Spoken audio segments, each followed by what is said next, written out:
Et imaginez maintenant comment nous regardons le monde si nous savions que cet événement heureux s'était produit dans notre vie, dans notre existence.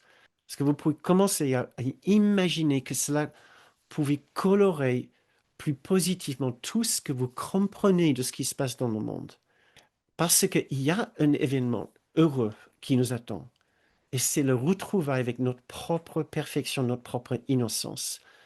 C'est l'expérience du souvenir de l'amour de Dieu, l'amour parfait, l'amour qui nous aime au-delà d'absolument tout. Cet événement-là changera tout entièrement notre façon de vivre dans ce monde et de voir ce monde.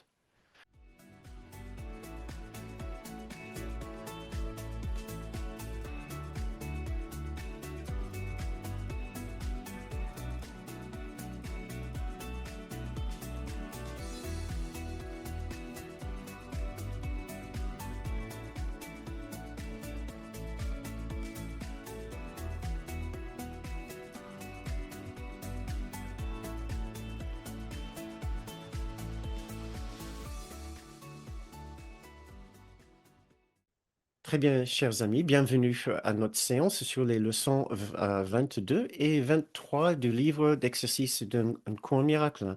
Ces leçons sont la suite naturelle et logique de nos dernières leçons, surtout de la leçon 20 21, où nous avons lu « Je suis déterminé à voir les choses différemment ». Quelles sont ces choses que nous aimerions voir différemment? La réponse nous est donnée dans la leçon 22, où nous lisons ce que je vois est une forme de vengeance. Donc, c'est toutes ces formes de vengeance que la leçon 21 nous invite à voir différemment. Et on peut poser la question en lisant la leçon 22, ce que je vois est une forme de vengeance, mais qu'est-ce que cela fait là et qu'est-ce que nous pouvons faire pour, pour faire partir ces différentes formes, ces différentes pensées de vengeance? Et la réponse à cette quête, à cette demande, nous le trouvons dans la leçon 23, où nous lisons je peux échapper à ce monde de vengeance, j'ajoute de vengeance, en abandonnant les pensées d'attaque. Donc, dans cette série de trois leçons, nous voyons la quasi totalité de la pratique du cours qui nous rappelle que ce que nous voyons n'est pas agréable, que le problème est dans nos pensées. Donc, il suffit de voir ce qui se passe dans nos pensées pour faire un choix ferme et déterminé d'abandonner les pensées qui mènent à notre expérience du monde. La paix de Dieu est là quelque part devant nous. Il suffit d'enlever les obstacles à la présence de cette paix pour pouvoir le toucher, le goûter et l'éprouver. C'est une logique très claire et très puissante. Euh, Ces leçons mettent encore l'accent sur nos pensées en regardant vers le monde pour nous rappeler que toute l'action est ici à l'intérieur, ce n'est pas à l'extérieur. Et c'est là où nous devons continuer à pratiquer. Très bien. Et voici la leçon 22. Ce que je vois est une forme de vengeance. C'est un titre décapant et cela peut être très surprenant puisque nous pouvons, en regardant autour de nous, dire bah, ce n'est pas un monde de vengeance que je vois, c'est un monde mitigé avec ses points positifs et ses points négatifs. Certaines personnes peuvent dire je vois un monde de beauté, d'autres personnes peuvent dire que je vois un monde déplaisant et désagréable, ou un monde devenu fou, surtout en regardant autour de nous en cette période. Nous sommes maintenant au mois d'avril 2026. Et l- Jésus, notre guide dans le cours, à qui on essaie de faire confiance, nous dit, ben, en fait, ce que vous voyez, c'est un monde de vengeance. Donc, on va essayer de comprendre pourquoi il dit cela. Donc, tout de suite, nous pouvons voir l'essai d'enlever un certain déni dans notre esprit, de corriger notre perception générale du monde et de le faire d'une façon un petit peu bah, décapante et flagrante. Ce monde n'est pas un monde de beauté. Il faut qu'on commence à comprendre l'origine de cette expérience, de cette perception euh, de, de vengeance, qui est un mot très fort, une idée très forte qu'il a utilisée. Donc, du fait de cette puissance et de cette force, surtout si vous faites cette leçon pour la première fois, il faut le faire en douceur. Encore, l'idée n'est pas de tout comprendre et tout appliquer tout de suite. On ne le fait pas avec insistance. On cherche à développer un genre d'ouverture progressive dans notre esprit en suggérant ces idées à notre esprit pour que nous puissions être capables d'avancer et de comprendre d'autres nuances de notre expérience et surtout le vrai fonctionnement de notre esprit qui nous a été caché. Donc, cette leçon, en 4 points brefs, nous voulons, et sur le fond de notre esprit, les pensées de jugement et d'attaque, c'est sur l'origine de notre expérience de ce monde, dans une pensée de séparation qui est par la suite projetée sur le monde, c'est sur notre comportement et comment nos jugements et attaques semblent toujours être justifiés avec la mise en, avec la question est-ce qu'elles le sont vraiment? Et c'est une leçon aussi sur notre identification au corps, parce que dès l'instant que nous nous identifions au corps, nos pensées d'attaque vont venir absolument automatiquement sans contrainte, sans passer par le contrôle de notre conscience. Euh, voilà, maintenant, on peut se poser tout de suite cette question. Si on vous demandait ce que vous voyez dans le monde, généralement parlant, comment est-ce que vous répondriez à ce genre de questions hypothétiques ou questions extrêmement larges? Est-ce que vous auriez eu la tendance ou le réflexe de dire, bah, c'est un monde de vengeance, Bernard, bien sûr. Ce que je trouve encore, c'est important pour nous de lire ces messages, ces titres de leçons, euh, et aussi se demander si on est naturellement ou intuitivement d'accord avec ce qu'il dit. Et de voir le décalage au lieu de juste dire, bah oui, c'est un monde de vengeance que je vois. Parce que quand moi je le lis pour en faire une leçon pour vous ce soir, je dis, mais quand même, le titre est curieux et cela peut heurter tout de suite, mais il faut être attentif à cette petite réaction. Est-ce que c'est vraiment un monde de vengeance que nous voyons? Et il l'utilise pour une raison particulière, c'est parce que nous n'avons pas l'habitude de nous rendre compte du niveau de violence dans ce monde. Surtout si nous sommes étudiants dans la spiritualité, nous pouvons avoir l'impression que nous sommes censés voir la paix, la paix, la bonté et la beauté partout, quitte à mettre un genre de pommade ou voile spirituel sur ce que nous voyons vraiment.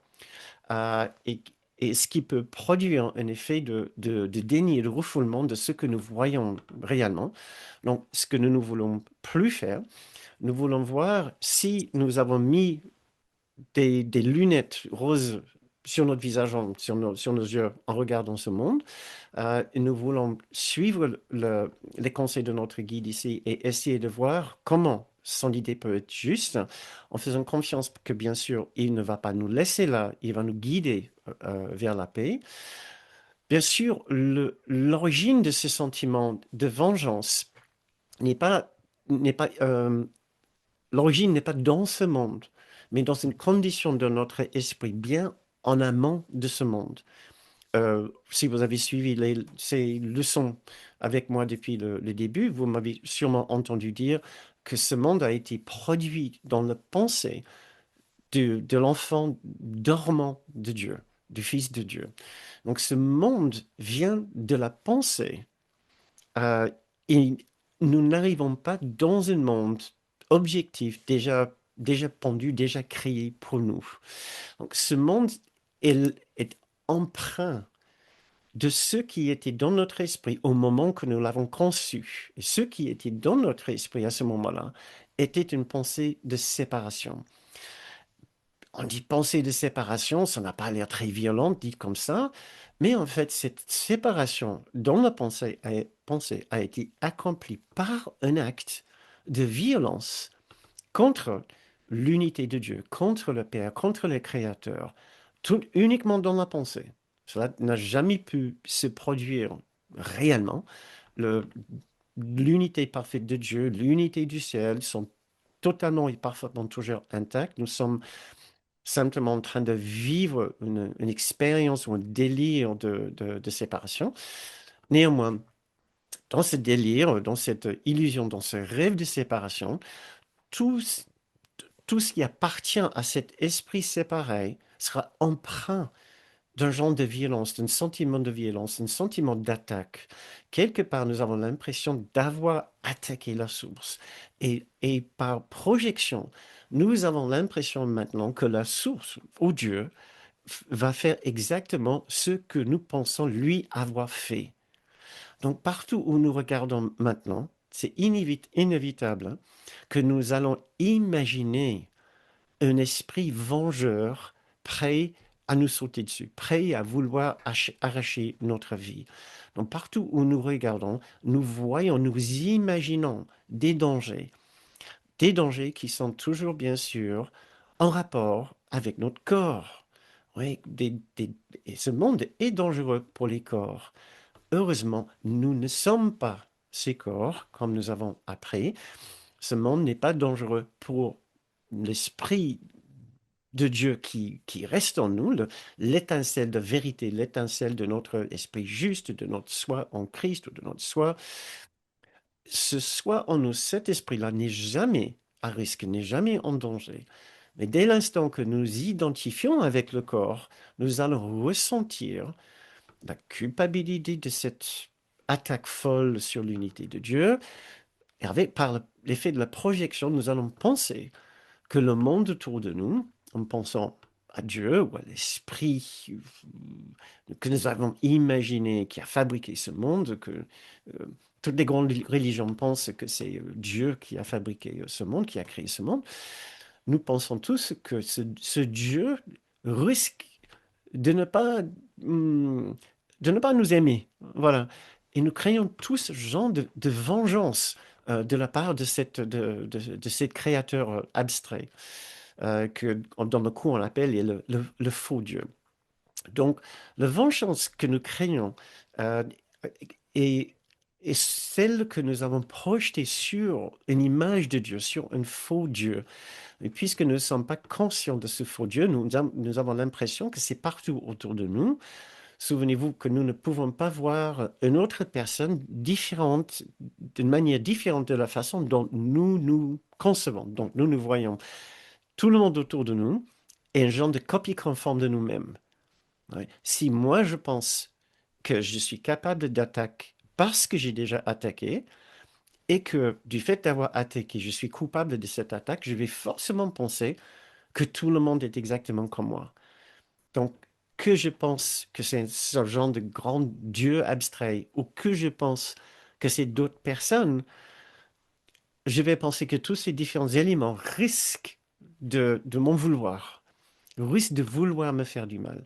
C'est un schéma, c'est une empreinte, tout un système de pensée que nous ne pouvons pas échapper si nous pensons vraiment être ce corps. Voilà.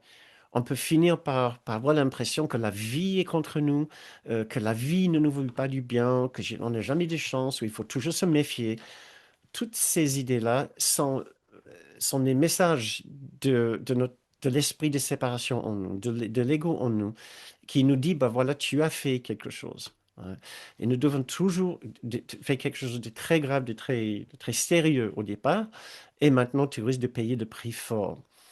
Nous devons vraiment faire un effort de nous souvenir que tout cela est archi faux. Hein.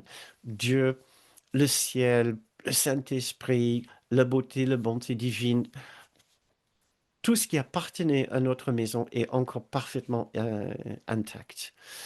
Maintenant, pour faire une petite lecture de quelques phrases de cette leçon qui sont intéressantes, nous lisons dans le premier paragraphe, ayant projeté sa colère sur le monde, et voit la vengeance sur le point de le frapper. On peut se poser cette question, mais c'est quoi l'origine de cette colère? Pourquoi est-ce que je ne ressens pas forcément une colère envers le monde?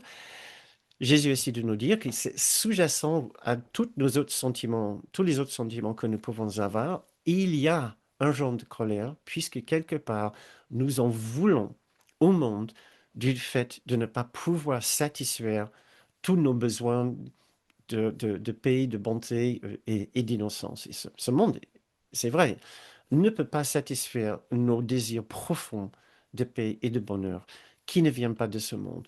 Donc, quelque part, nous ressentons une immense frustration, une immense colère, d'injustice. Et c'est de cela il parle en particulier. Et tout cela est enraciné encore dans cette pensée de séparation qui donne naturellement cette idée d'imaginer que le monde va contre-attaquer, va essayer de nous faire payer pour notre crime. Nous sommes comme des enfants. Nous pensons toujours que c'est la faute aux autres. Nous ne voulons jamais prendre responsabilité pour ce que nous pensons avoir fait. Nous sommes très aptes et très habiles à blâmer les autres ou blâmer Dieu ou blâmer nos mauvaises étoiles pour notre malheur. Et si jamais nous avions assez confiance et assez de courage, nous pouvions effectivement, c'est ce que nous sommes en train de faire, nous poser des questions et si nous y étions pour quelque chose. C'est ce que nous sommes en train de faire. Et nous voulons maintenant prendre responsabilité et avoir confiance que nous n'allons pas être détruits si nous apprenons la vérité par rapport à cette colère, par rapport à ces sentiments de vengeance. Continuons notre petite lecture, le premier paragraphe, nous lisons, sa propre, sa propre attaque est ainsi perçue comme légitime défense. Donc ici, Jésus tourne vers notre comportement, il parle de notre comportement. Et j'ai envie de vous poser la question, qui n'a jamais eu l'impression que son attaque, son jugement, n'était pas un genre de légitime défense par rapport aux attaques d'autres personnes? Encore, c'est très facile de lire les phrases de Jésus, de glisser dessus, ne pas vraiment faire attention. Donc, je nous invite juste à nous arrêter quelques instants sur cela, même si c'est très brièvement que nous arrêtons, mais qui n'a pas eu ce sentiment que son attaque n'était pas justifiée? En principe, c'est pour cela que nous jugeons ou nous contre-jugeons ou nous contre-attaquons quand on a l'impression d'avoir été attaqué. Euh, donc, je nous invite tous à juste être attentifs à ce genre de comportement, de ne pas les laisser glisser trop sous le radar, parce que ici, Jésus voudrait qu'on mette le doigt spécifiquement dessus. Il nous dit cela, ce genre de comportement fait partie de ce dont cette leçon parle. Une idée de vengeance sous-jacente, souvenons-nous, qui vient d'une pensée de séparation. Euh, donc, un petit peu plus loin dans le paragraphe 2, on peut lire, tu as fait ce que tu voudrais détruire, tout ce que tu es, voudrais attaquer et tuer. C'est très fort. Et je voulais juste m'arrêter ici quelques instants pour dire, euh, pour expliquer que macrocosmiquement, oui, Jésus nous dit très clairement que nous sommes responsables pour tout ce monde collectivement. Il dit, tu as fait tout ce que tu voudrais détruire. Euh, donc, le monde tout entier est notre fabrication collective. Donc, macrocosmiquement, cela est vrai. Microcosmiquement, chacun est responsable pour les scènes de sa vie, les propres scénarios de vie qu'il voudrait parfois aussi détruire du fait de ne pas aimer ce qu'il a fabriqué. Donc c'est dans ce sens-là qu'on peut comprendre cette phrase qui est assez curieuse et aussi assez importante. Et je voudrais terminer cette première partie de cette leçon avec cette phrase, la dernière phrase, quand il parle de ce monde de vengeance, et il dit, est-ce là le monde que je veux réellement voir, que tu veux réellement voir? Et là, c'est vraiment la note d'espoir parce que si il pose la question de cette façon, c'est parce que il sait et il veut qu'on sache qu'il y a un autre monde. Et c'est là où nous devons avoir confiance en notre guide qui va nous emmener à comprendre et à voir et à ressentir, à éprouver ce nouveau monde qui, comme dans le cours, on appelle le monde réel. Donc, je pense que c'est tout ce qui est nécessaire pour une première pratique, une première lecture de cette leçon. Il nous invite ici à prendre conscience que notre vraie expérience de ce monde n'est pas jolie, que cette expérience vient de nos pensées et pas du monde, que nous avons le choix de le voir différemment et qu'il y a bien un autre monde que nous pouvons voir. Très bien, je vous souhaite une bonne pratique avec cette leçon. Et maintenant, je vais me tourner vers les étudiants avancés qui ont déjà fait cette leçon pour une première fois euh, pour, euh, pour, pour regarder d'une façon plus profonde. Donc, nous avons lu dans ce titre qui parle de vengeance, chers amis, et j'ai envie de vous demander, est-ce que c'est véritablement ce que vous ressentez en regardant le monde? Est-ce que, ou est-ce que ce que je vois est une forme de vengeance? Au lieu de glisser dessus, posons-nous cette question, est-ce que c'est vraiment ce que nous ressentons en regardant le monde? Je vous mets un petit peu en garde parce que c'est très facile de trouver un genre de réponse grise, c'est-à-dire non, c'est pas vraiment de vengeance, c'est autre chose, c'est un mélange de choses. Parce que dans le cours, c'est un genre de système de pensée binaire où Jésus nous dit, soit c'est l'amour, soit c'est la peur, soit c'est la paix, soit c'est la haine. Et il n'y a pas de zone grise. Donc, si ce n'est pas une pensée d'amour ou de paix totale, alors nous pouvons dire que cela appartient plutôt au domaine des pensées de vengeance. Il nous dit dans le leçon 167, euh, la mort est la seule idée sous-jacente à tous les sentiments qui ne sont pas suprêmement heureux. Je me suis dit, bah, quand même, il met la barre ultra haut là quand il dit que si une pensée, nos sentiments ne sont pas suprêmement heureux, alors c'est une pensée de mort. On peut ajouter de danger ou d'attaque ou de vengeance. Donc, si vous avez connu des sentiments qui ne sont pas suprêmement heureux, on peut considérer que c'est une pensée appartenant à la famille des pensées de vengeance. Euh, dans, à trois différentes reprises dans le cours, il a parlé d'une légère irritation, une trace d'irritation, une pointe minime d'irritation qui recouvre chaque fois un genre de rage intense, rage violente. Euh, donc, c'est encore pour montrer qu'il n'y a pas de zone grise. Soit nous sommes dans le Christ, et à ce moment-là, tout est profondément paisible. Nous nous sentons en sécurité et quelque part détachés, mais d'une façon très positive de ce monde. Pas indifférent, mais détachés positivement dans le sens que ce monde ne nous affecte plus, donc nous pouvons rester bien engagés. Euh, et donc, j'ai envie de vous demander, c'était quand la dernière fois que vous avez ressenti une légère pulsion ou une pointe minime d'irritation? Est-ce que vous êtes prêt à imaginer que c'était une forme de vengeance? Ça, c'est pour nos étudiants avancés. C'était quand la dernière fois que vous avez ressenti un petit soupçon d'irritation?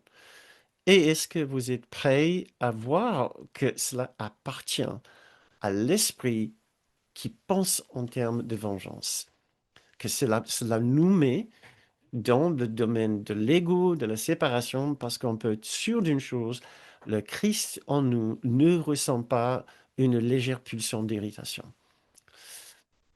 Donc, c'est ma question.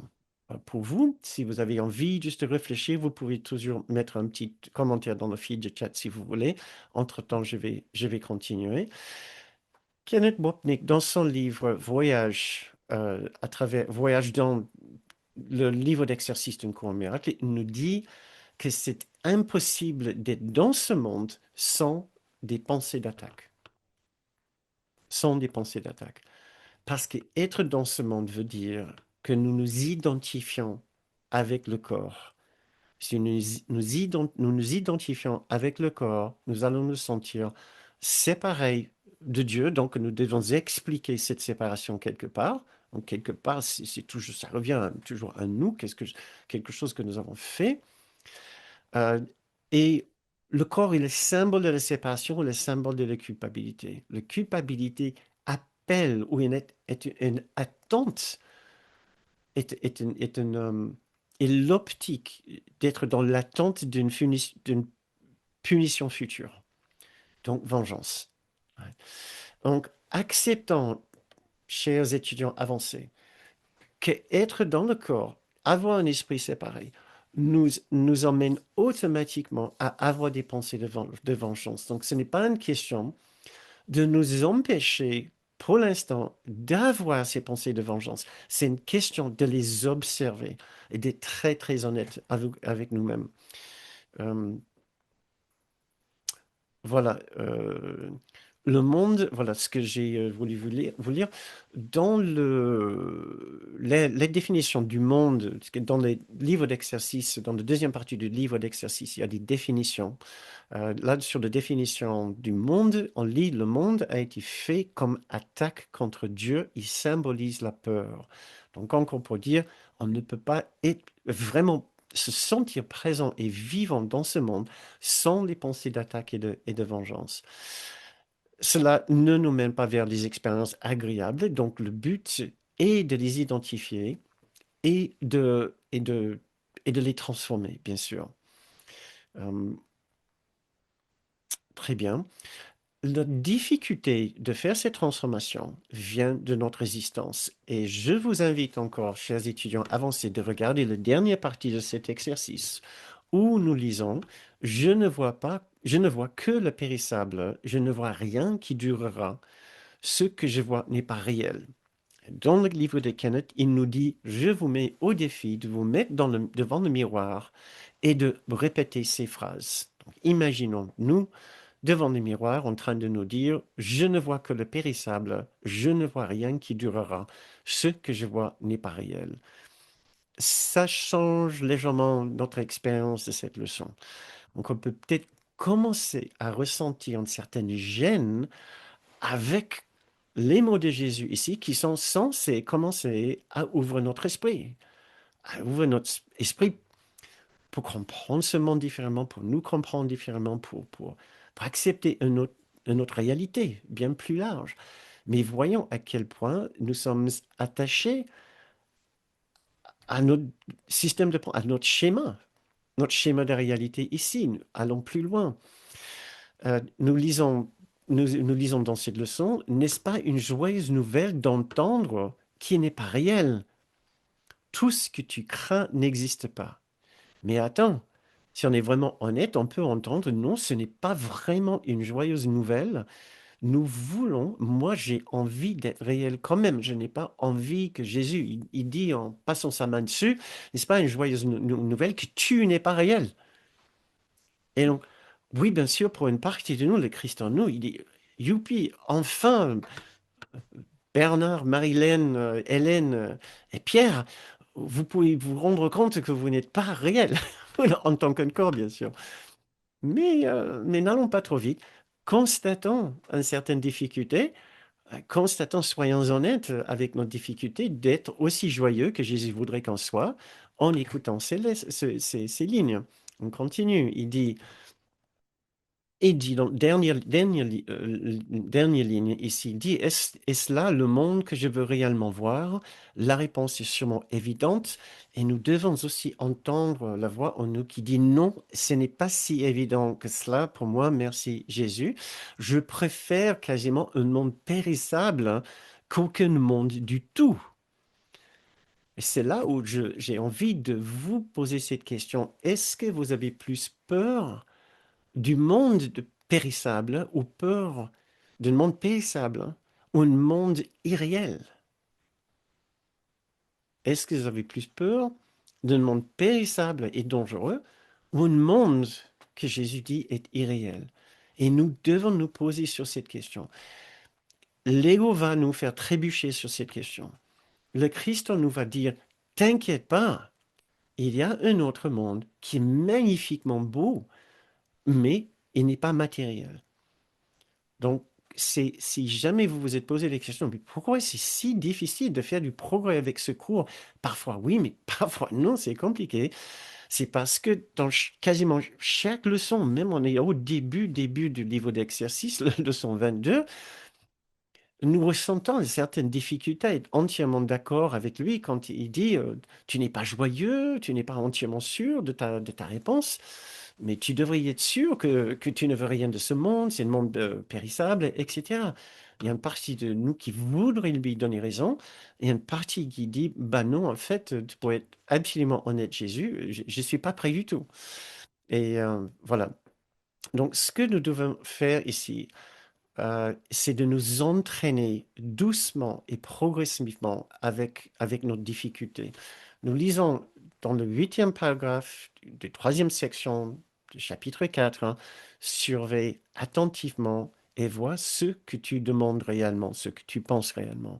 Sois très honnête avec toi-même sur ce point, car nous ne devons rien nous cacher l'un à l'autre. Donc, comme Kenneth disait, c'est pas vraiment que Jésus doit pas cacher quelque chose de nous.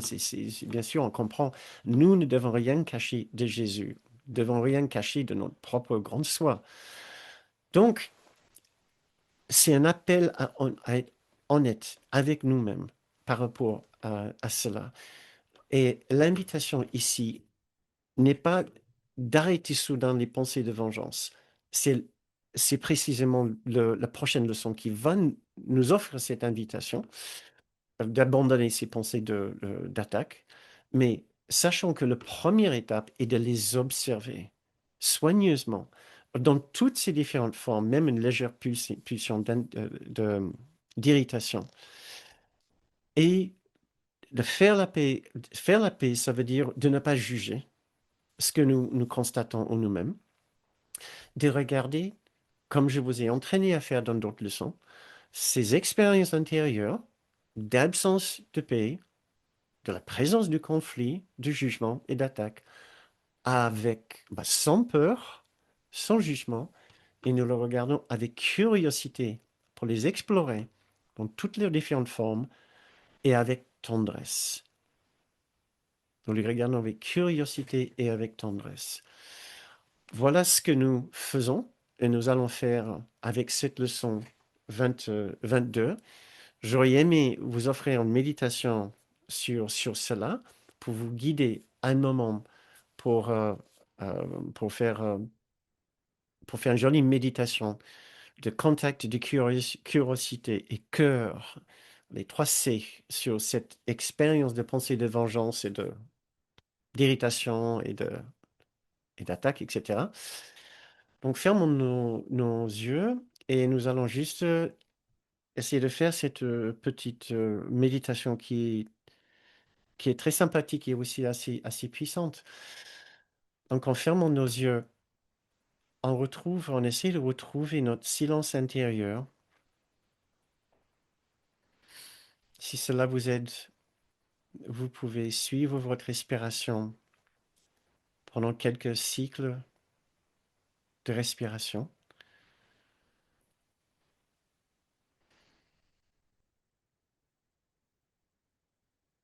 Et en faisant, je vous invite à commencer à vous souvenir d'une situation qui vous a provoqué une certaine contrariété ou irritation. Non pas pour nous plonger dedans, mais pour nous souvenir qu'à ce moment-là, notre esprit n'était pas rempli des grandes pensées d'amour, de paix et de gentillesse. Au contraire, notre esprit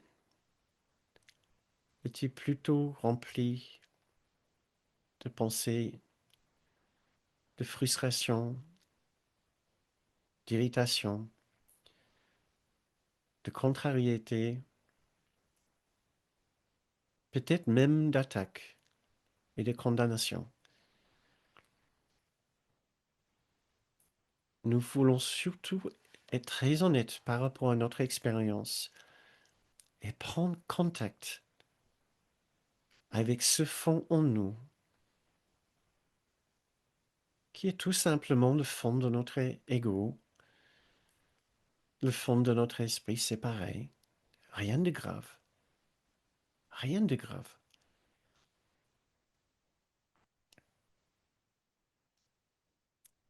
Nous ne voulons rien cacher de nous-mêmes ou de notre guide intérieur.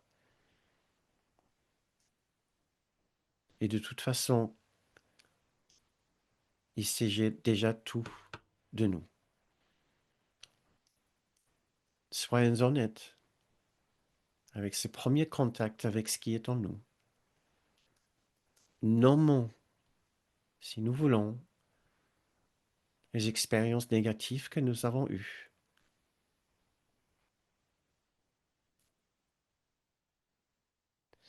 Et maintenant, soyons curieux par rapport à ces expériences. Au lieu d'être gênés, contrariés du fait d'avoir trouvé de la colère, de l'attaque en nous, soyons curieux.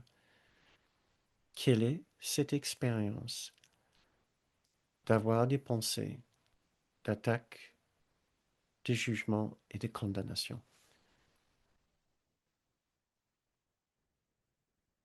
Où est-ce que nous le ressentons dans le corps?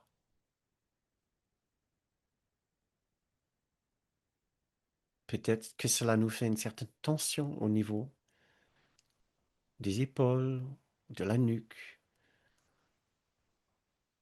une tension dans l'estomac, dans l'abdomen,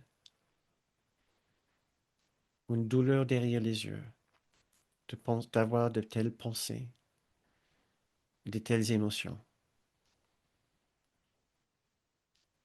Soyons curieux comme si nous voulons vraiment découvrir cette expérience dans toutes ses différentes dimensions. N'ayons pas peur. Plus nous arrivons à nous familiariser avec cette expérience, plus nous allons pouvoir décider de ne pas entretenir de telles pensées dans l'avenir.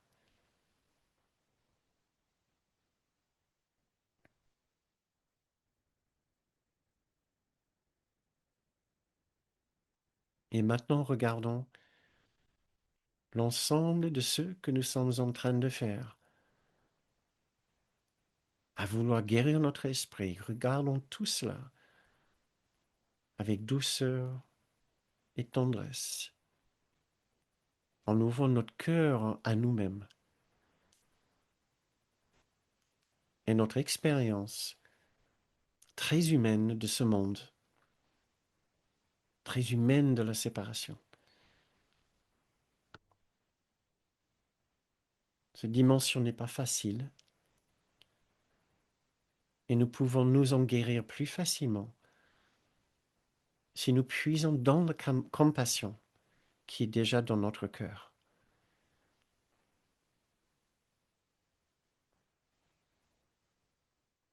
C'est ce que nous nous invitons à faire maintenant.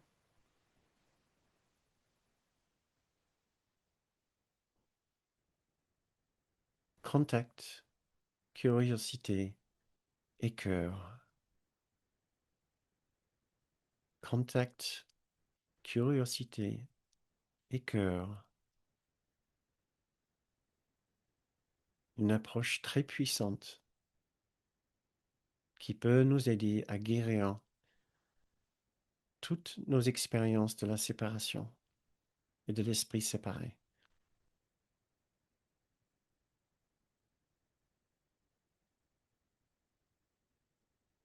Et quand vous vous sentez prêt, je vous invite à remettre du mouvement dans vos jambes, dans vos mains, dans votre corps. Et enfin, d'ouvrir vos yeux. Excellent. Continuons. Et voici la leçon 23. Je peux échapper du monde que je vois en abandonnant les pensées d'attaque. Une leçon très riche et très claire, selon Kenneth Wapnick, c'est aussi l'une des leçons les plus importantes qui nous parle de l'origine de notre mal-être dans le monde et aussi de comment changer entièrement notre expérience du monde. Donc, pour faire une synthèse brève de cette leçon, nous pouvons comprendre que si nous voulons trouver la paix de Dieu, nous devons travailler avec nos pensées et pas avec le monde. Nous devons comprendre que le monde ne peut pas changer et ce n'est pas le monde de problème qui doit changer parce que le monde est un effet de nos pensées. Nous devons comprendre que nous pouvons changer entièrement nos pensées qui mènent à notre expérience du monde. Et nous devons comprendre que ce monde contient déjà toute la beauté et la bonté que nous cherchons. Il suffit de changer nos pensées pour découvrir la beauté et la bonté qui sont déjà en nous, dans notre esprit, que nous trouvons par la suite dans le monde. Le grand scoop de cette leçon, vraiment le message peut-être essentiel et décapant, c'est que l'action n'est pas dans le monde.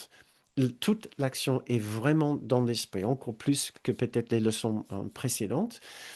Donc, ce n'est pas une question de changer le monde. Jésus dit ici, tu veux échapper au monde, échapper du monde, très bien, touche pas au monde. Tu n'as pas besoin de rien faire au monde. Ne change pas tes relations, ne change pas ton travail, ne change pas la ville où tu habites. Il suffit de changer tes pensées. Or, nous, presque toute notre attention tous les jours est portée sur l'extérieur. Ce que nous allons faire aujourd'hui ou demain, tous nos projets, c'est par rapport à un changement que nous voulons produire dans ce monde. Dans quel but?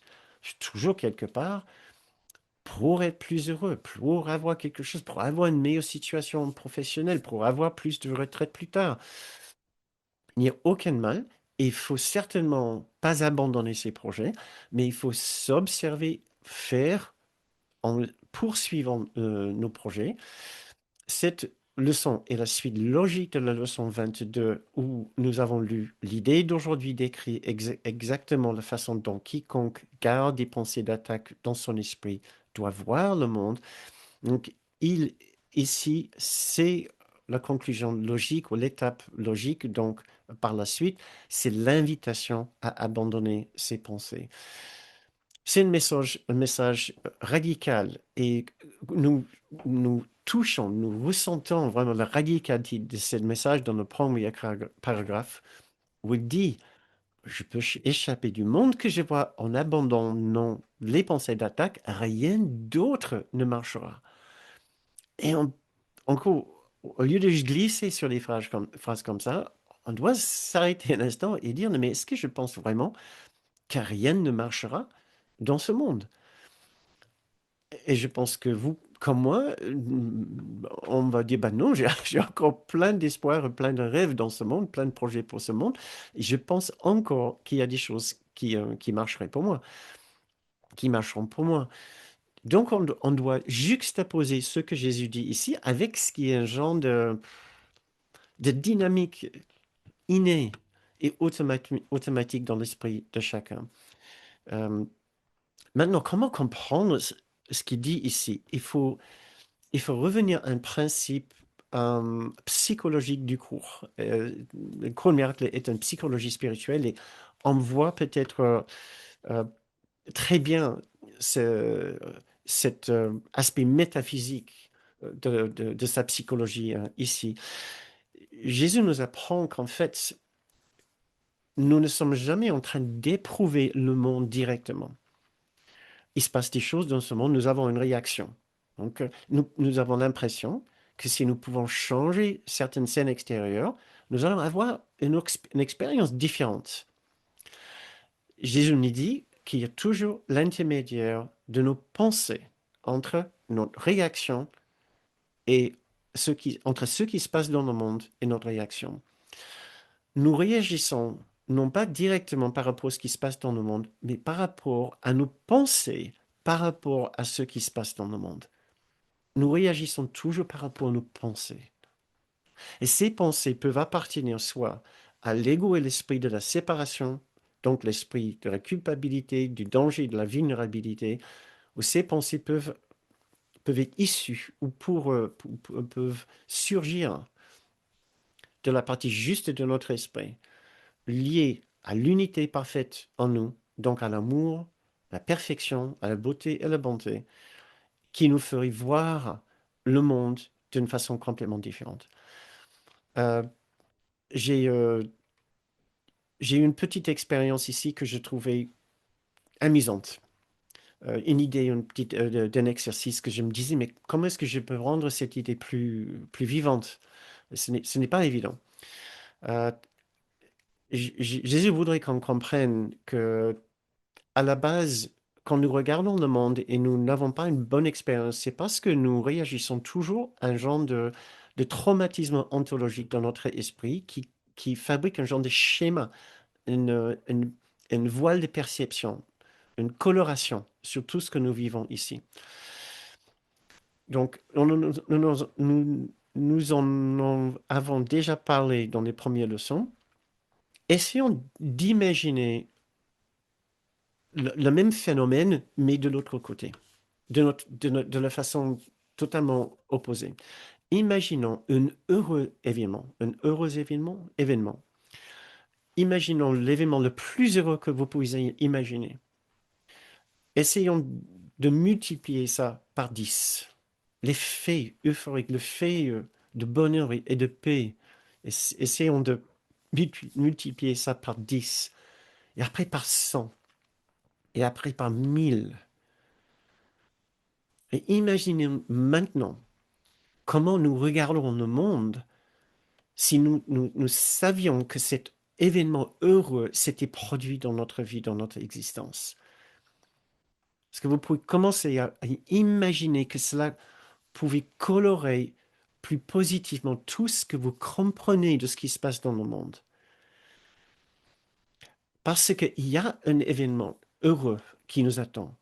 Et c'est le retrouvailles avec notre propre perfection, notre propre innocence. C'est l'expérience du souvenir de l'amour de Dieu, l'amour parfait, l'amour qui nous aime au-delà d'absolument tout. Cet événement-là changera tout entièrement notre façon de vivre dans ce monde et de voir ce monde. Et c'est peut-être en réfléchissant à ces phénomènes dans notre esprit, cette façon dont notre esprit fonctionne, en choisissant entre une trame basée sur une tragédie, un désastre, et une autre basée totalement sur un événement d'une beauté et d'une joie absolument extraordinaire, en comprenant comment le choix de cette trame influence entièrement notre expérience du monde, que nous pouvons comprendre comment ce genre de leçon peut être vrai. Ce n'est pas ce monde qui est l'origine de notre expérience. Donc, si nous voulons échapper aux douleurs de ce monde, il faut changer de système de pensée. Et le système de pensée que nous avons choisi sera toujours dévoilé par nos pensées d'attaque. Ouais. Et sera toujours renforcé par nos pensées d'attaque. Donc, très bien. Avançons un petit peu. On peut regarder quelques petites phrases de cette leçon. La première phrase ici, qui est intéressante, c'est celle-ci. Chaque pensée que tu as forme un segment du monde que tu vois. Euh, je suis un peu ému parce qu'en fait, je crois que j'aurais aimé vous donner quelques instants à réfléchir à ce dernier exercice que je vous ai invité à faire. Je ne sais pas si vous avez eu une réaction à ce que je vous ai demandé de faire. Si oui, vous pouvez mettre votre réaction dans le fil de chat et je vais essayer de lire au fur et à mesure, lire tout à l'heure. Euh, mais c'est véritablement ce genre de dynamique qui se produit, qui, qui, euh, qui est en train de déterminer nos réactions par rapport au monde, tout notre vécu, en fait. C'est le choix entre une tragédie cosmique Et euh, une bonne nouvelle cosmique, une bonne nouvelle métaphysique, mais euh, comment dire, c'est quoi l'inverse d'une tragédie, d'une d'une explosion de joie, c'est le retrouvaille avec nous-mêmes, avec avec notre source, avec le Bonti qui est notre véritable source. Voilà. Continuons. Très bien, donc je vous ai dit, on va regarder cette phrase. Chaque pensée que tu as forme un segment du monde que tu vois.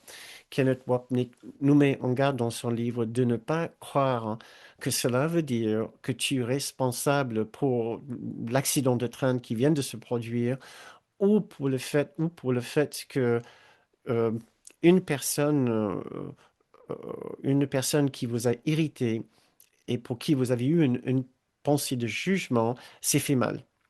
Donc, il sera facile de faire un amalgame et de penser que nous sommes responsables pour ce qui est arrivé à cette personne du fait d'avoir une pensée de manquant de gentillesse envers cette personne.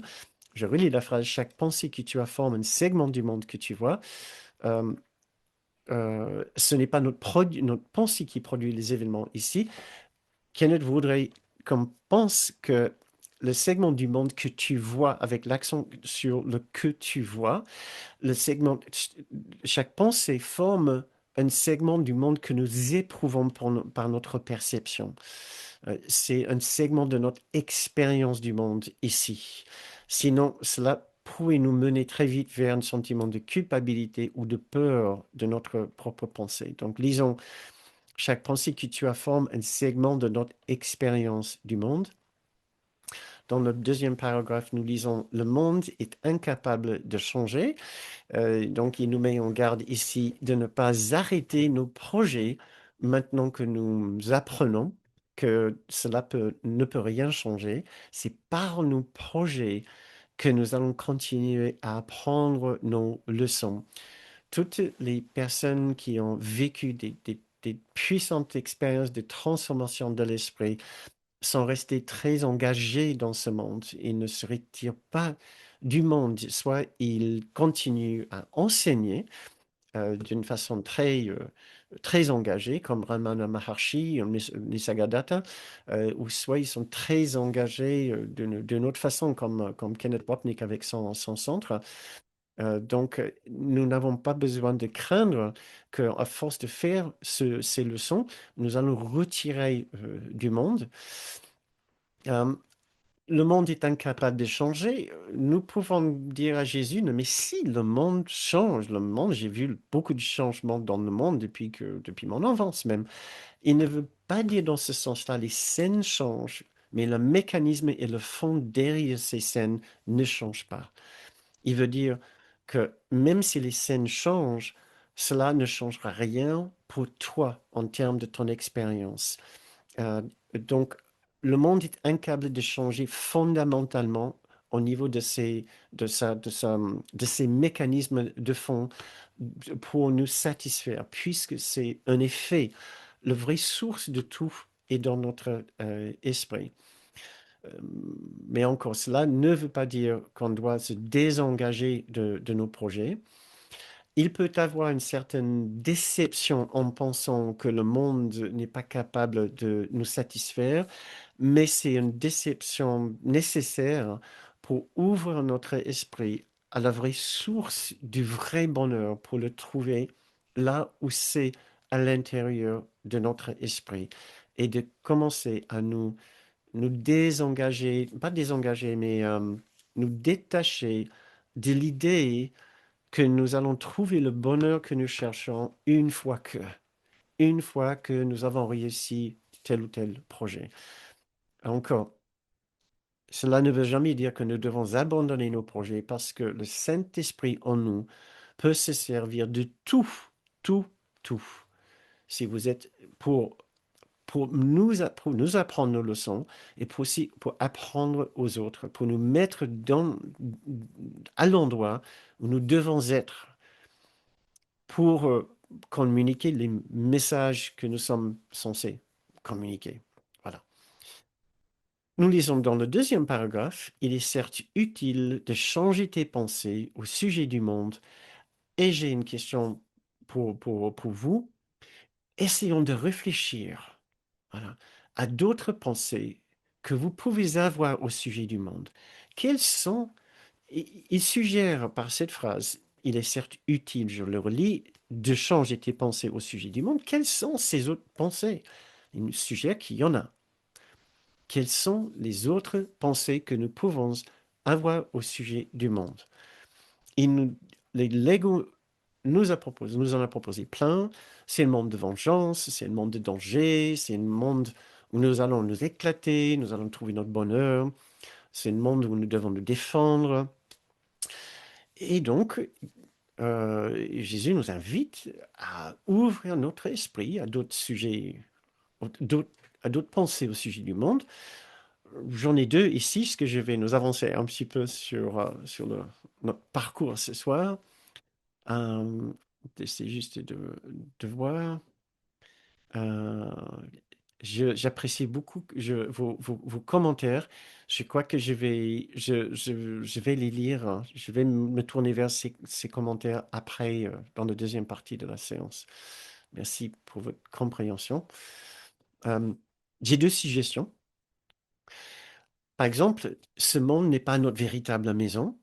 Nous venons d'un ailleurs, de notre lieu de sécurité, de paix, d'abondance, d'un genre d'amour infini et éternel.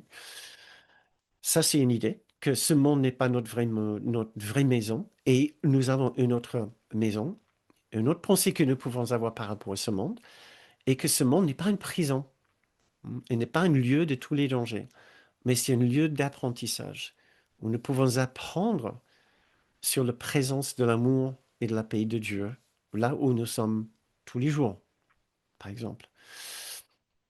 Et une dernière... euh, ah oui, oui, ça c'est plutôt important. Nous lisons dans le paragraphe 5. L'idée d'aujourd'hui introduit la pensée que tu n'es pas emprisonné dans le monde que tu vois parce que sa cause peut être changée. Ce changement requiert d'abord que la cause soit identifiée, puis lâchée, afin qu'elle puisse être remplacée.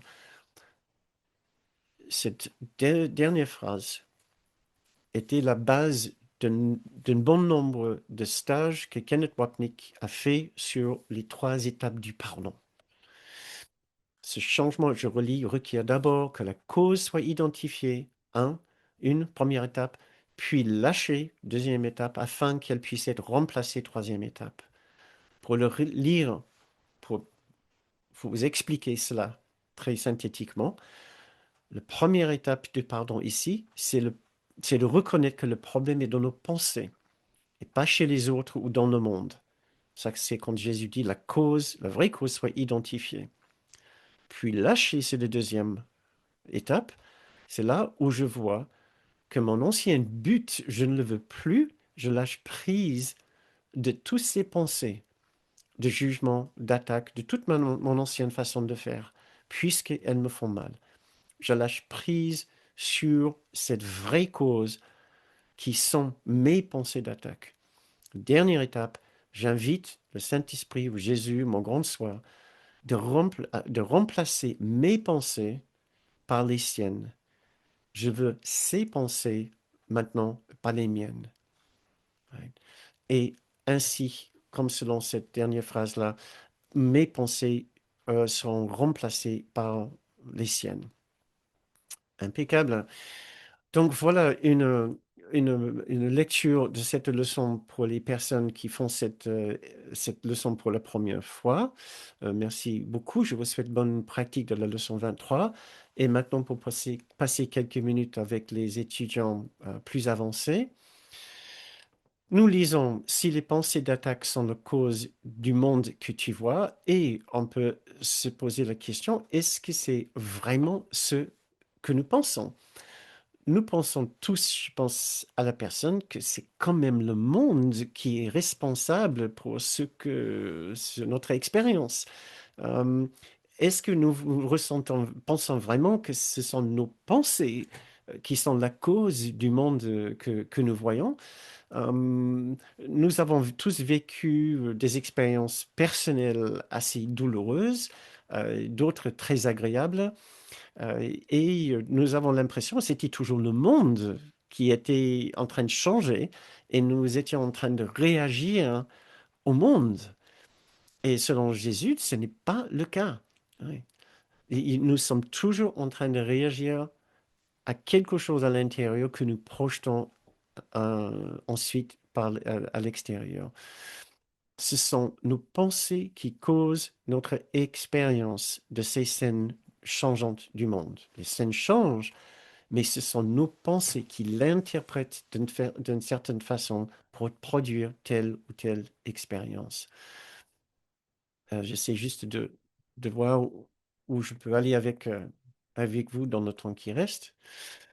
Nous lisons dans le deuxième paragraphe, rien ne se sert de se lamenter sur le monde. Et personnellement, je trouve que cette petite phrase est un genre de mini-bombe. Si c'est pas une grande bombe, c'est au moins une petite. J'ai très envie de vous demander tout de suite, mais c'est quand la dernière fois que vous vous êtes lamenté sur le monde? Surtout en cette période de guerre au Moyen-Orient, de guerre en Ukraine, et il y en a probablement plein d'autres guerres. Il y en a certainement au Soudan. Euh, euh, Est-ce que ça revient, ça relève à quand? Ça revient à quand? Je me confonds. Alors, c'était quand la dernière fois que vous vous êtes lamenté sur le monde? Je vous laisse réfléchir quelques questions, quelques instants. Euh, et qu'est-ce qu'on fait alors quand on lit ce soir? Rien ne sert de se lamenter sur le monde. Oui, j'ai une personne qui dit dans le feed de chat il y a quelques minutes, pas plus tard que ce soir. Mais oui, oui. Parce que vous avez peut-être regardé les infos juste avant de venir en séance. Notre séance a lieu à 8 heures. Peut-être vous avez vu les infos juste avant. Comment comprendre ce qu'il dit ici? Oui, merci Mathieu.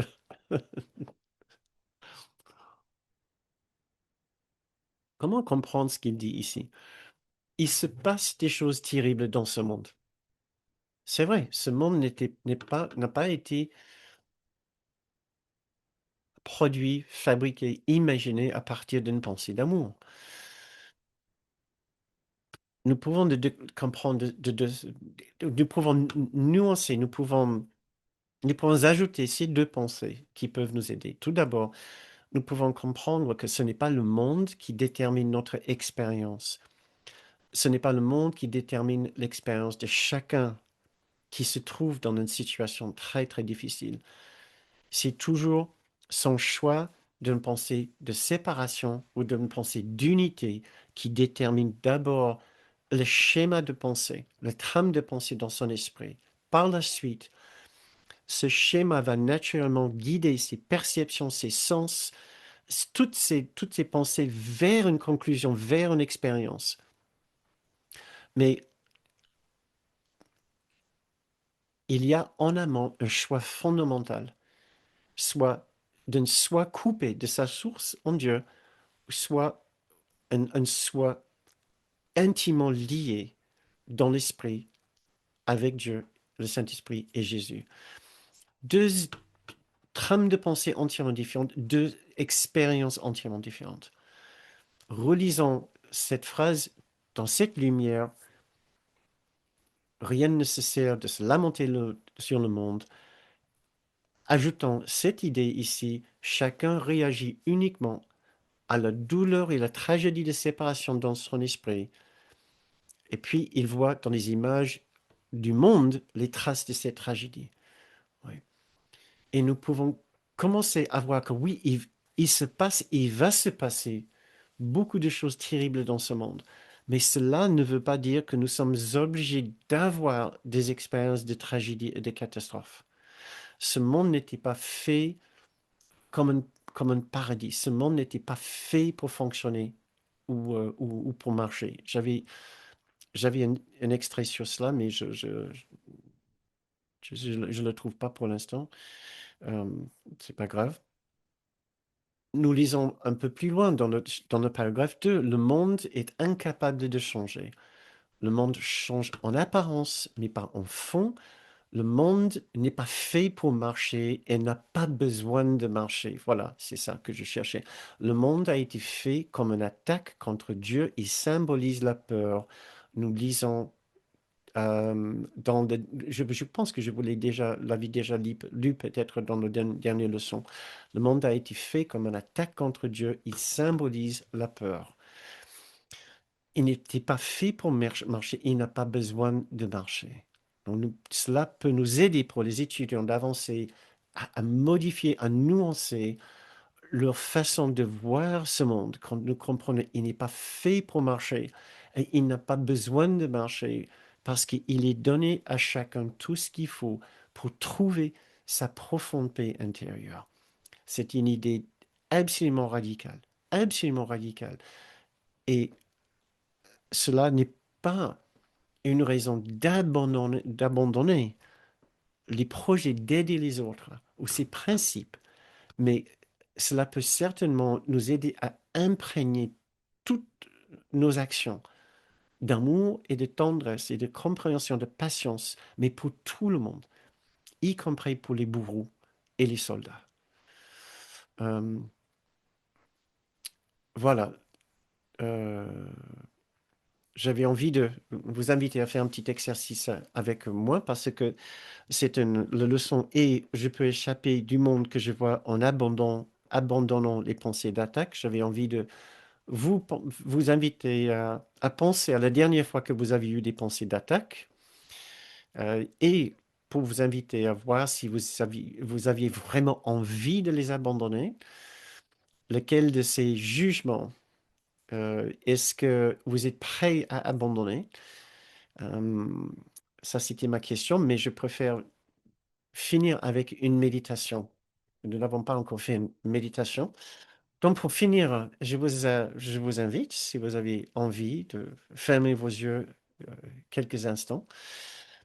Et nous allons essayer de faire justement une méditation où nous allons essayer de suivre notre guide dans son invitation à abandonner nos pensées d'attaque. Donc, si vous voulez bien, juste peut-être fermer les yeux ou trouver un peu de calme. Et en fermant les yeux, cela nous aide souvent à nous intérioriser, à faire abstraction de l'extérieur, à trouver un lieu de calme et de silence en nous. Et dans cet endroit de calme et de silence, nous pouvons nous rappeler un moment dans la journée ou récemment où nous étions tentés d'être dérangés par telle ou telle scène dans le monde ou dans notre vie. Nous avons été peut-être tentés de juger certaines personnes dans ces scènes.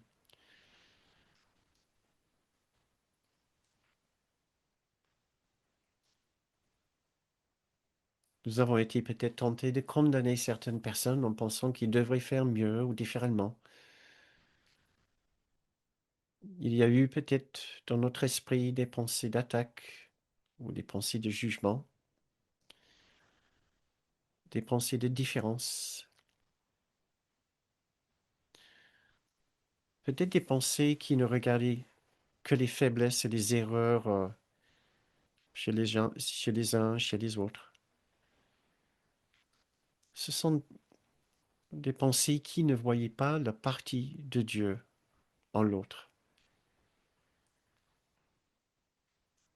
Et oui, nous avons reconnu leur erreur, mais avons-nous reconnu aussi premièrement notre erreur? Notre erreur est de nous voir encore coupés de Dieu, de son amour, coupés du Christ en nous, coupés de notre grande soi. Puis nous avons vu d'autres personnes coupés de Dieu, coupés de leur grande soi, coupés du Christ en eux. Et maintenant, nous voulons lâcher prise de toutes ces pensées, de toutes ces erreurs,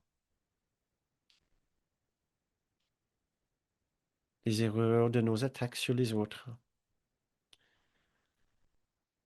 l'erreur de penser que nous étions coupés de notre soi en Christ, l'erreur de penser que les autres étaient coupés de leur soi en Christ. Nous voulons lâcher prise de toutes ces pensées et comprendre ce monde autrement,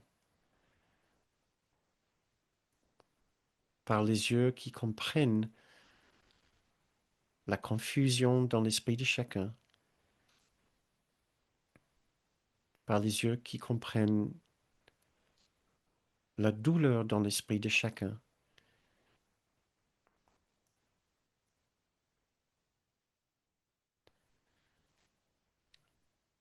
par les yeux qui comprennent notre douleur et notre confusion. Nous voulons mettre toutes ces pensées de côté et accepter la paix derrière les scènes troublantes du monde.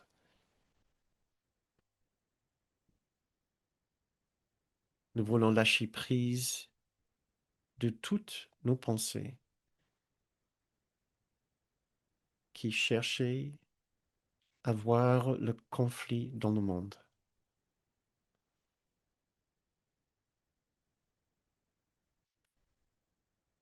Et voici un passage de la leçon 185 pour finir cette méditation. Tu veux la paix de Dieu, comme la veulent aussi tous ceux qui semblent chercher les rêves. Pour eux, aussi bien que pour toi, tu ne demandes que cela quand tu fais cette requête avec une profonde sincérité. Car ainsi tu touches à ce qu'ils veulent réellement et tu joins ta propre intention à ce qu'ils cherchent par-dessus tout qui leur est peut-être inconnu, mais est sûr pour toi. Tu veux la paix de Dieu. Et nous pouvons répéter, je veux la paix de Dieu.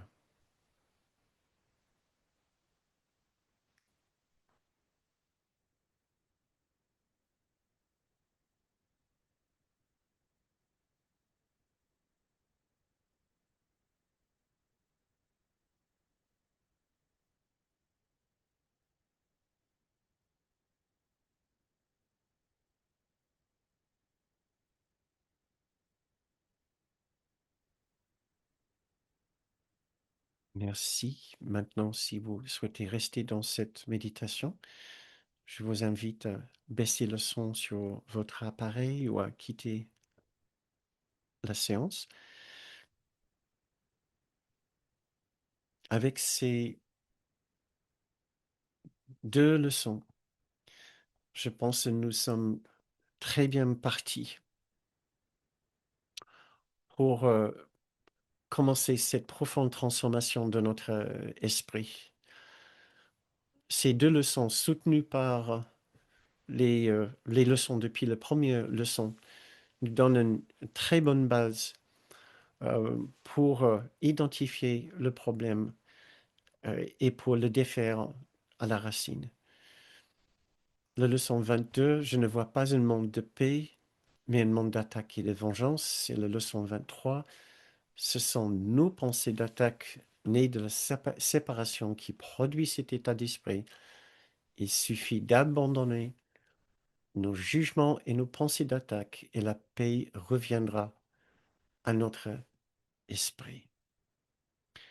Voilà, je nous invite tous à une très bonne pratique de ces 23 premières leçons et au plaisir de vous voir pour les, les leçons futures. Très bien. Maintenant, chers amis, euh, oui, il nous reste. Désolé, oui, 9h15 presque. Merci pour votre patience. Je ne sais pas si je me suis vraiment très bien adapté à ce nouveau programme. Donc, euh, donc voilà, entrons dans le deuxième, dans la deuxième partie. Cette séance pour vous donner une chance de vous exprimer quand même et aussi pour me donner quelques minutes pour regarder les remarques que vous avez déjà faites. Euh, et donc, oui, il faut pas contre que j'ouvre. Oui, ils ont changé les boutons. Je crois que c'est ici que je clique couper le micro.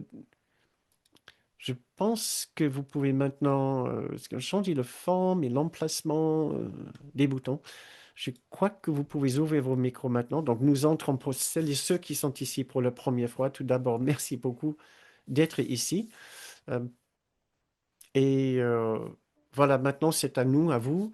Si vous avez envie de ouvrir votre micro et me donner un retour sur cette séance, je voudrais bien vous entendre. Et aussi, ou sinon, si vous avez envie euh,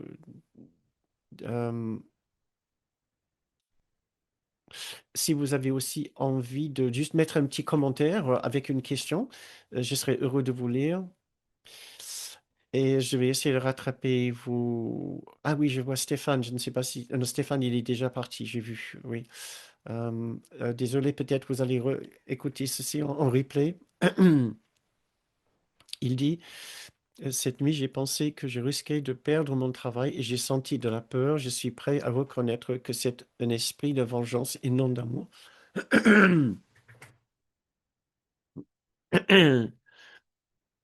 Très bien, Stéphane, si vous écoutez ceci en replay, c'est très bien, c'est courageux. Parfois, on n'a vraiment pas envie de savoir que oui, même la peur fait partie d'un esprit de vengeance. Encore, ce n'est pas un problème d'avoir des pensées de peur, ou de tristesse, ou de honte, ou de culpabilité, ou de vengeance, ou de colère. Ce n'est pas un problème. Il sera impossible de ne pas avoir de tels genres de pensées dans l'expérience de ce monde. Donc, Jésus nous demande simplement d'être honnête et de nous poser la question, est-ce que c'est ce que nous voulons continuer à garder dans notre esprit? Quand nous voyons les dégâts que cela fait à notre expérience et la prison dans laquelle ça nous garde, aucun jugement quelconque. Il nous invite juste de regarder ce qui se passe en nous et nous pose la question en voyant vraiment que cela vous fait, quand vous constatez l'effet de la peur, l'effet de l'attaque, l'effet de la culpabilité, etc., sur votre esprit, est-ce que vous avez envie de le garder? Et, et on a naturellement le choix. On peut dire, non, je n'ai plus envie de garder ce schéma de pensée. Voilà. C'est pas juste une pensée, c'est tout un schéma de pensée que nous abandonnons. Et nous ouvrons encore une autre partie de notre esprit à la lumière de notre grande soi, à la lumière de l'Esprit juste, à la lumière du Saint-Esprit, à la lumière de Jésus, à la lumière de la vérité, à la lumière du Christ en nous. Euh, une autre personne, tous les jours, ça arrive, irritation. Et oui, absolument, je vois de plus en plus la vengeance derrière, tellement précieux. Merci, merci Mathieu. Euh, Claude, oui, ce matin même, par rapport à une irritation, et il s'agissait nettement de vouloir me venger. Ok. C'est bien de savoir que c'est ce qui nous remplit et c'est très bien et voir l'effet que cela lui produit en nous. Des fois, ça envoie une décharge d'adrénaline et on pense avoir une grande force, une grande puissance. Euh, c'est c'est la nature extrêmement séducteur de ces pensées aussi de vengeance et de défense. Mais cela n'est pas la paix de Dieu. Voilà. Et cela va continuer juste à entraîner la même pensée. C'est un cycle, c'est une boucle quand on commence. La seule façon dont on peut sortir, c'est de vouloir avoir une autre expérience, c'est de ne pas vouloir continuer avec cette expérience. Euh, Encore une autre personne, merci Guy, face à l'éternité du monde, on n'existe pas comme tous ceux qui naissent et meurent. Exactement. Encore une autre personne, euh, en relisant la leçon 23, Jésus parle aussi des notions de cause et effet. Ouais. Le monde que nous, oui, c'est des leçons. Ces deux leçons sont sur le principe de cause et effet, tout à fait, euh, qui, qui se dit beaucoup plus facilement en anglais. In English, we always talk about cause and effect, mais je l'entends beaucoup, beaucoup moins en français, donc j'hésite de l'utiliser en pensant que vous n'avez pas l'habitude. Je dis souvent, par exemple, l'origine de notre expérience au lieu de dire le cause.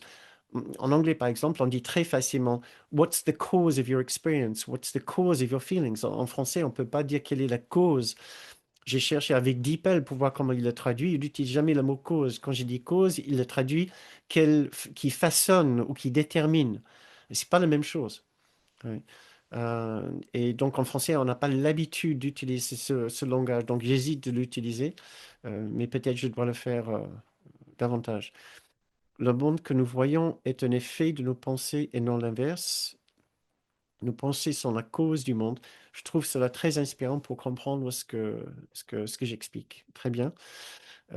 Oui, c'est, ça demande vraiment beaucoup de réflexion, ces principes. C'est des principes euh, très, très subtils. On a tellement, tellement l'habitude de vivre des choses dans ce monde, à cause de ce monde, aux mains de ce monde, que cela prend du temps pour revenir à l'intérieur et dire, mais qu'est-ce qu'elle est la partie de moi qui est en train d'interpréter ce qui m'arrive, d'interpréter ces différentes choses qui viennent de changer dans mon monde pour avoir produit mon expérience, le produit que je suis en train d'avoir. Parce que ce n'est pas parce que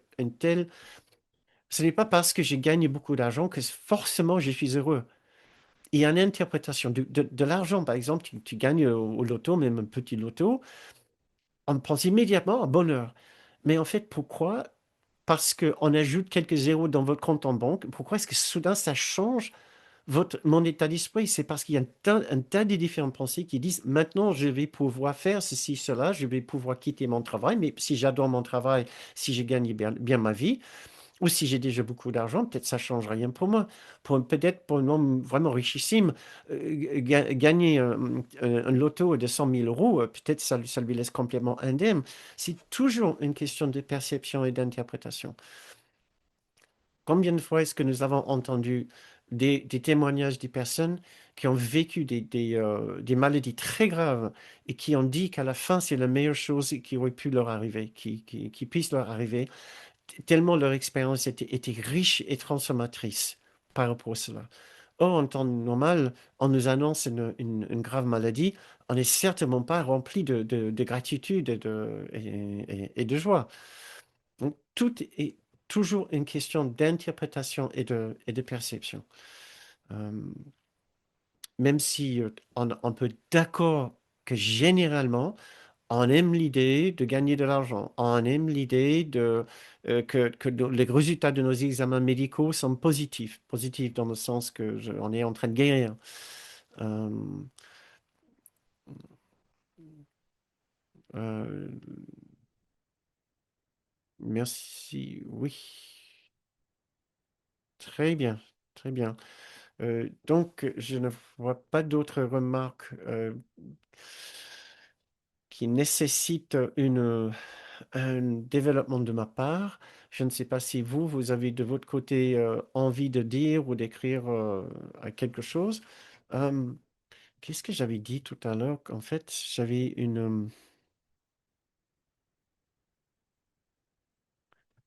pour que nous puissions dire nous au revoir tout doucement. Si vous voulez ouvrir votre micro, juste pour faire un petit coucou, un petit smiley en passant.